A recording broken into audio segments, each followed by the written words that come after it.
live webinar, Racial Equity, a Call to Action. I'm Dr. Denise Boston. I'm the Equity and Restorative Practices Manager in Howard County's Office of Human Rights and Equity.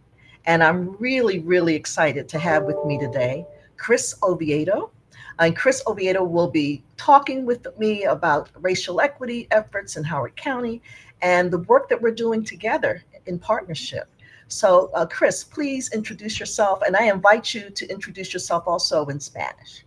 Dr. Boston, thank you so much for the invitation. It's very exciting to be here with you today. And thank you and welcome everyone who's listening and watching to this webinar. It's an important conversation, and I am very excited to be part of it. My name, as Dr. Boston said, is Cris Oviedo. I am an immigrant. I've been in this country since 2001, so just over 20 some years. And I have to say that my own journey with equity is something that has transformed and evolved throughout the years. Being an immigrant, my experience was completely different. And then, what that means when you arrive to this country, to understand the nuances and the history of what this country has, compared to what my reality was. It's been very eye opening. It's been quite an experience. It's been a beautiful journey, and I'm excited to be part of the work now, so that we can continue to bring real equity and open doors, and just making sure that all races are welcomed, all races are heard, are seen, all races have a seat at the table that's safe for them, right? That the invitation, that the doors are always open for everyone to join. So that's really, what equity and what this work means to me. So I'm going to talk to my people in Spanish now. Mi nombre es Cris Oviedo. Estoy muy contenta de estar aquí con ustedes. Yo soy inmigrante de Ecuador. Vine aquí en el 2001, entonces ya más de 20 años que estoy en este país.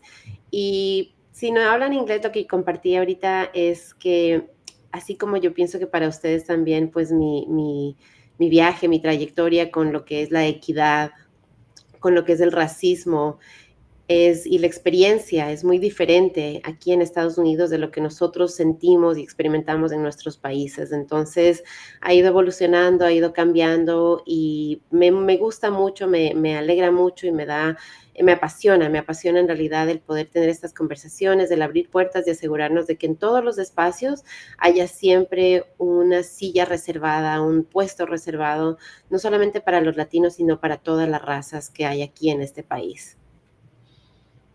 Thank you. Gracias. um, I've migrated here to Howard County too, and sometimes we don't think of ourselves as American citizens in the migration of how we move from one city to another city. So my background is I moved from Baltimore, Maryland, in 1970 when Rouse was creating this design. And so I was a product of the first initial families that came here. And it was a culture shock for me as well, Cris, because I came from a wonderful neighborhood in Baltimore, an intact neighborhood. And during segregation, a lot of us across class, across education, lived in the same neighborhood. We lived next door to a judge, and then people who worked with this city. My father worked for the Army Corps of Engineers. And so we had all these wonderful families from different backgrounds, but we all were African American at the same time. And then my father wanted to move closer to where he was working, because he was working in Washington, D.C., and he chose Columbia because it was recommended to him as a community that was growing, that was new. And it kept him from having such long journeys from work to home. And so it took him half the time to come to Columbia. So we didn't come for the usual things that people talk about, like diversity. My father came for convenience. He came, and he also came because it was easy for him to buy a home at that time. Can you imagine? Wow. There was no redlining. As long as he had the money and had the all the information that would enable him to buy a home, a good credit score, he could move in. And we Mm. bought a home in Harper's Choice. That was our first home here. And so I have an invested interest in my community. I didn't stay here over all those years. I moved on after college, had a career in Washington, D.C., and then in San Francisco. But I needed to come back to my home. And so I'm Mhm. really happy to be here. And I moved back here in 2019. And now I live in Long Reach. So I think our stories are dissimilar in some ways and very similar in other ways. Yes. And so you talked about equity, and that's at the center of our conversation today. What does it mean to be an equitable community? And what are some of the things that you're doing to move towards the work of advancing equity here? Dr. Boston, I love your question and I love that you share your stories. Thank you. Thank you for that. And you talked about housing, and I want to try to frame this, the answer around housing, because I'm actually helping an immigrant family move into Howard County. Mhm. And, they're looking for a rental home here in Howard County. It's a family of four, they're immigrants. And I cannot tell you, there's a couple of things. You talked about your father moving here and your family moving here for convenience. Trying to move to Howard County right now is very inconvenient. It's not convenience anymore. It's just so difficult to find affordable housing. And then when you find it and you're an immigrant, there's so many other barriers. You talked about being an immigrant within your country, and it's a challenge on its own, and I don't discount that whatsoever, but the barriers become bigger and even more I don't know, stronger maybe is the word to use when you're an immigrant, when you come from a different country, when it's not your language, when you're just building your credit, when and a portion of the immigrant community is undocumented as well. So when you're undocumented and you don't have a social security, um, what do you do in those cases, right? How do you find a house when you go and put an application and they say, well, if you don't have a social, then we can't rent to you, right? It's just so much more difficult. So that's to me, that's what equity um, needs to address. That's what Yes. equity really needs to recognize, and needs to look at the reality of the people who are in the community and give the resources Mhm. to every person as they need them, Mhm. right? For too long, I think that we have heard that equity means giving the same to everyone. Mhm.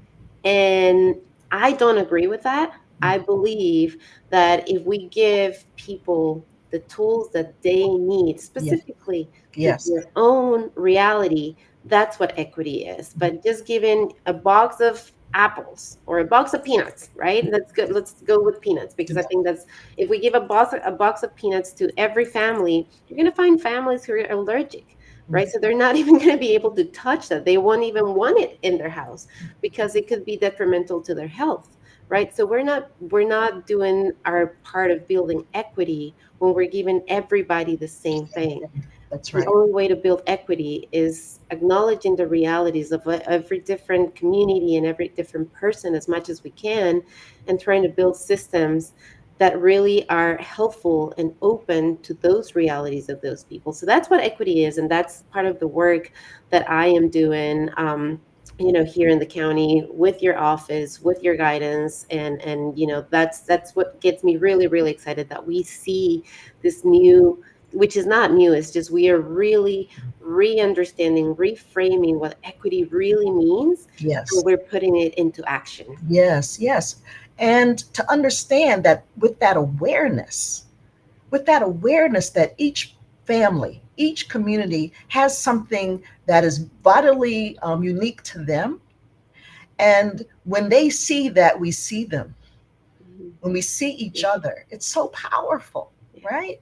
And so bringing that awareness to everyone, that everyone wins when everyone is happy, when everybody feels welcomed and included, regardless of your skin color, regardless of your educational background, regardless of your language differences, that we become a richer community when people feel like I love being here because I feel that I'm included in every way, yes. and no exclusion is happening with anyone. So that's why I'm really excited about the opportunities that we have, because it's a challenge. Yeah. It You truly know, Dr. Boston, it's a challenge, but at the same time, it's so easy. Let me share another little thing that I'm doing that I have to be honest. I came into this space thinking I want to bring community together, right? So I volunteer now on Monday evenings at 6 p.m. at Wild Lake Interfaith Center, and it's open to everyone. mm, And what we wanted to do, this is through St. John's Catholic Church and the social justice ministry there. And I mm. volunteered, or I was voluntold really, to do a dance fitness class. And the purpose of that was, how do we break barriers and how do Mm, we bring people from all cultures together, right? Where language doesn't matter, yeah. where color doesn't matter, where, you know, even ability doesn't matter, Yeah. right? Because we're not saying if you know how to dance, if you know how to exercise, Mm, come. If you mm. don't come. That's not what we're saying. We're saying we want everyone who is willing to come and be together in the same space Yes. to come. And so we've had this beautiful experience, Dr. Boston, where, you know, people who come and bring their chairs because they're not able Mm, to dance, because they can't move. They've reached a point in their time, or they've had surgeries, or whatever the case may be. But it's such a welcoming and open space mm, that they bring their chairs and they just sit there and they come and keep company to somebody who's doing the class, right? mm. It's just one of the most beautiful things that I am experiencing, that I am seeing, because to me, that's how community should be, Yes. where everyone can come be together, and we, you know, connect through music, connect through movement. At the end of the class, everybody's just Mm, chatting, everybody's just talking, but in that space, in that 1 hour, we yes. are all one. It doesn't matter what color, what race, where you're from. Nothing matters. It simply matters that we're all there with the same purpose of being together in community and having a good time. And that, to me, is how community should always be. For sure. And for us to understand that the power of community is health related, right? Because it builds people's spirits. When you're happy, when you feel like you're in community of people that you trust, that you feel comfortable with, your heart rate has a different rhythm to it, right? Yes. So health and wellness is around racial equity. Hmm. And equity, I truly believe that the quality of our lives enhances when we're smiling, Yeah. when we're seeing each other smile. And we can be a diverse community all we want, but if we're not in connection with each other, Hmm. when we're not in the same rooms with each other, we don't see the benefits of what community has to offer. And St. John's Catholic Church is where I grew up. Um, my father, I'm Catholic, Oh, and so wow. when I first moved to Columbia, we were members of St. John's. And when my father passed away, it was the church that officiated his Hmm. going away service. So St. John's means a lot to me, and Wild Lake means a lot to me. And for Yeah. you to just have that there, it's just, I feel like my father's spirit is there too. It's a He's dancing. beautiful community. Yeah, no, It is it's a beautiful community. one of the first villages in Colombia. And so it holds a lot for so many people. And for Hmm. people to be reacquainted with that story. I think a lot of people don't know the story of the original folks that came here. It's a great story. And so when we talk about this work around racial equity, and now we're strategically doing work around advancing a racial equity strategic plan for Howard County. Hmm. And we launched a survey this summer, a community survey that's out there. We're almost completing our internal survey with Howard County government, with the staff and the leaders, to talk about what's our perception of what racial equity looks like internally. How do we see each other as a staff? And how do we see the work that we're doing and the policies that we have in place through an equity lens? And that's what we're trying to gather data around. But you and I are connected to this in so many ways. Can you talk about the contractor that you're working with that's working with our strategic planning team? Absolutely. So I'm grateful that I'm part of the TEL group, which is, you know, really moving this forward and really making this a priority to first understand, right? Like you very well said, understand where we are today. What is our perception, right? As inside, and this was really important to us as a team to And if you can understand. break down tell, because I don't think people know what tell is. So tell is I'm sorry, Dr. Wilson, can you tell me? The Executive Learning Lab. Hmm. Yes, yes. Thank you. Yes, thank you. So TEL is the Executive Learning Lab, and it's under the leadership of Patricia Morgan, and she is a passionate Black woman who, through her own experiences in life and through what she has seen right in her family and in her own skin, she wants to bring also this idea of equity and equality and inclusion to reality. She wants to see this come to a full reality, not just for Howard County, because she doesn't just do work in Maryland. She works in many other states. She has actually not even in Maryland. She lives in a different state. She lives out of state. And this is a passion of hers. And she wants to bring this not just to her own circle, but to everyone's circle. And that's why, we're partnering together, we're working together to really make this a reality here in Howard County. And we started with this idea of understanding. She was very impressed. Let me say this first. She was very impressed. She was like, wow, this is one of the very few communities where I see that there's actually talks about it and there's been efforts about it. And she was like, this is really, really exciting to come in. Just knowing that there is a culture around it and there's conversation and there's openness to have this conversation from the government level, because that doesn't happen everywhere. And I do want to acknowledge that, because we might think that this is a reality, that this happens everywhere and that every government works this way. And, from somebody who has worked in different states and with different governments, for her to be so excited, for her to mention that, I thought that was really important to bring up. But then, it's not just coming from the outside and looking and saying, oh, look, they're having the conversation, the work is done, right? What we're doing is we're saying, okay, great, there is a platform, there is an openness, there is this attitude of having this conversation and making equity a priority. Well, let's really find out, right? And that's where the surveys come in. Let's really find out if people really do see and feel, right, that this culture, this openness, if they're really understanding it, and if they really feel part of it, or if they feel that this is just maybe up in the higher levels and this does not belong to them, right? If this is Yes. something that's totally outside of them.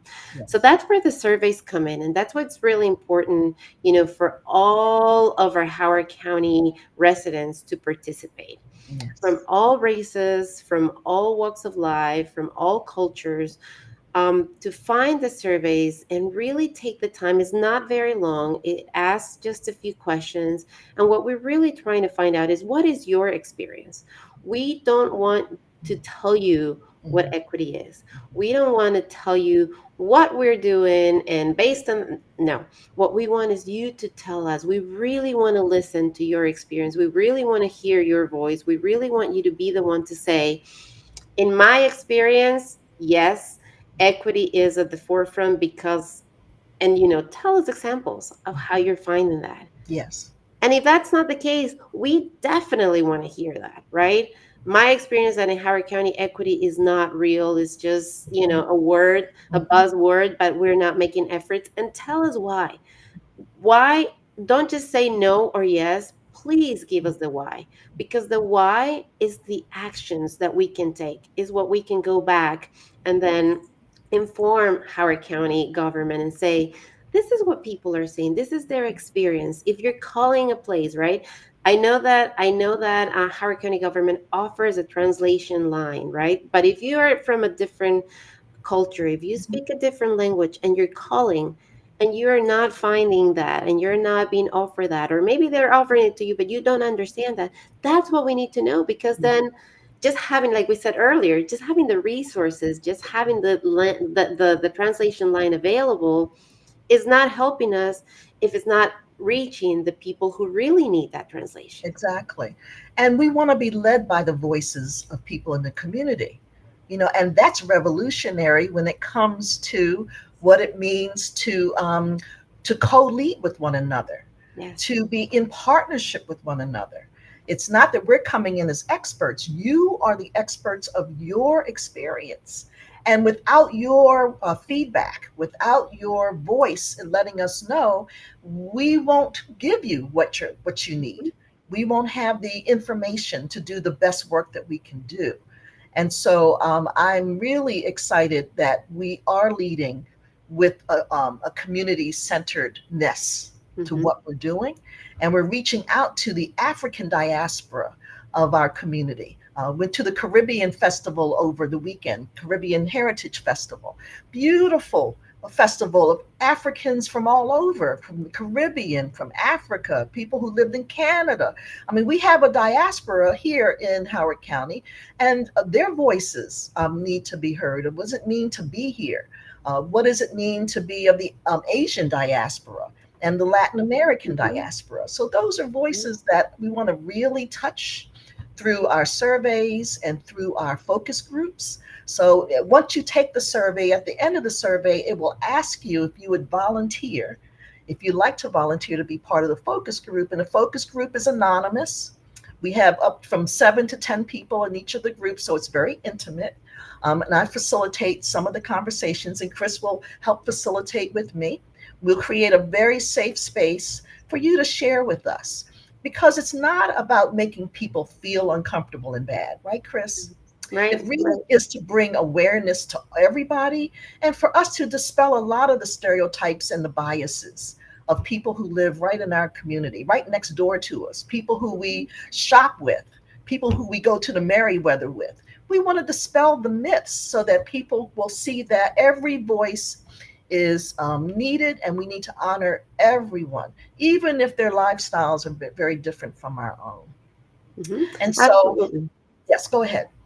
No, I was just going to say, it's that opportunity, right? Because many times we say, my voice is never heard. I'm never given the opportunity. This is the opportunity for you to participate and know that your voice really, really, really will be heard. Because, like Dr. Boston said, we want to co-create. We don't want to dictate. We don't want to say, based on our experience. I'm an immigrant, but I'm an immigrant who came here, in a plane, who spoke English, who, yes, I had to adjust my brain and my ear so that I Yes, could yes. really understand the language. But it's different. It's different for somebody who had to walk into this country, somebody who doesn't speak the language. So my experience is different from any other immigrant experience out there. We have similarities, but there's many things that I don't understand and that I would never be able to address or imagine even as barriers, because they were not my barriers. So Right. it's important for everyone. And I would love to give this message in Spanish, Dr. Boston. Yes. Mhm. Please, es para toda la gente que nos está escuchando, que nos está viendo. Es súper importante, por favor, que tomen esta encuesta. Hay una encuesta que el condado está haciendo porque queremos realmente obtener equidad. Queremos realmente tener igualdad. Queremos realmente que el condado de Howard sea un condado abierto, sea un condado en donde todas las personas se sientan siempre seguras, bienvenidas, que sepan que no importa a dónde ustedes vayan, qué servicio necesitan, qué oficina visiten, siempre son bienvenidos. Queremos que si necesitan que alguien les traduzca, pues ustedes sepan cómo pedirlo o que esté ahí. O sea, eso es lo que necesitamos saber. Necesitamos saber cómo servir mejor a nuestra comunidad, cómo atender mejor a nuestra comunidad, para que todos nosotros podamos realmente beneficiarnos de esos servicios, de esos recursos, de esas cosas que están ahí esperando que nosotros vayamos y las obtengamos. No queremos miedo, queremos acabar con el miedo, queremos que este condado sea un condado en el que ustedes entran y lo reciben con una sonrisa y ustedes se sienten en casa. Entonces, la única manera en la que vamos a poder entender cuáles son sus necesidades, por qué de pronto ahorita no se sienten de esa manera, por qué no llaman al teléfono a pedir el WIC o a pedir el seguro médico o a pedir esto, a pedir lo otro. La única manera es que ustedes llenen esta encuesta y nos dejen saber cuál es su experiencia, ¿sí? Buena o mala, por favor. O sea, si tienen buenas experiencias, díganos, porque son modelos que podemos implementar en otras partes. Y si la experiencia no es tan buena, si la experiencia es mala, también déjenos saber, porque tenemos que acabar con eso. Tenemos que quitar eso y tenemos que asegurarnos de que la experiencia suya siempre, siempre sea buena, no importa en dónde usted vaya. Entonces, ayúdennos, por favor, a llenar esa encuesta. Déjennos saber su información y al final de la encuesta también, si ustedes están interesados en conversar un poco más a fondo, vamos a tener unos grupos de enfoque. Yo voy a estar moderando uno de ellos en español, claro que sí. Entonces, puede poner ahí su información si a usted le gustaría en realidad estar en un espacio más íntimo, 7, 10 personas, no más, donde podamos conversar más abiertamente, más íntimamente, en persona, acerca de esas barreras, acerca de esas experiencias y de cómo podemos quitar todo eso para que nuestra comunidad se sienta 100% en casa cuando está aquí en el condado de Howard. Dr. Boston. Mm. Thank you for sharing, and I hope you reach people's hearts. You reached mine, and as I was listening, I was like, it's so beautiful to be in conversation with you, because what I appreciate about the two of us, Chris, is that by societal kind of purposes, you and I have arrived. You and I have so many privileges, and at the same time, we're so humble. And we're so open to understanding that with these privileges comes responsibility. And hope young people are seeing this, and their parents are seeing this, that what are we raising our children to be? You know, once you get an education, once you have the resources to have a home, what do you do with your privilege? Yeah. And what we need to think about when we have these educational privileges, when we have these housing privileges, when we have employment privileges, that you don't forget where you came from. Mm-hmm. I think that is so key, because class can separate us, if I can be very honest. Yes. It can make us feel like, well, other people should be where we are. And we don't see them as worthy because they may not be. But what does it mean to really understand that privilege comes with responsibility and being humble and always being appreciative of learning from people who are different from you? Mm-hmm. I heard that in your speech to everyone when you were sharing it in Spanish, that I appreciate you so dearly. Mm-hmm. Because to be in Colombia means that we have so many privileges here, but we also have to see that we all have privileges wherever we are. Mm-hmm. Even if you only have an 8th grade education and your father raising your family, you are worthy to be here. Yes. You have survival experience. I told my father, he has a PhD in just what it means to own land, to own a home. I'm like, you did that, Dad.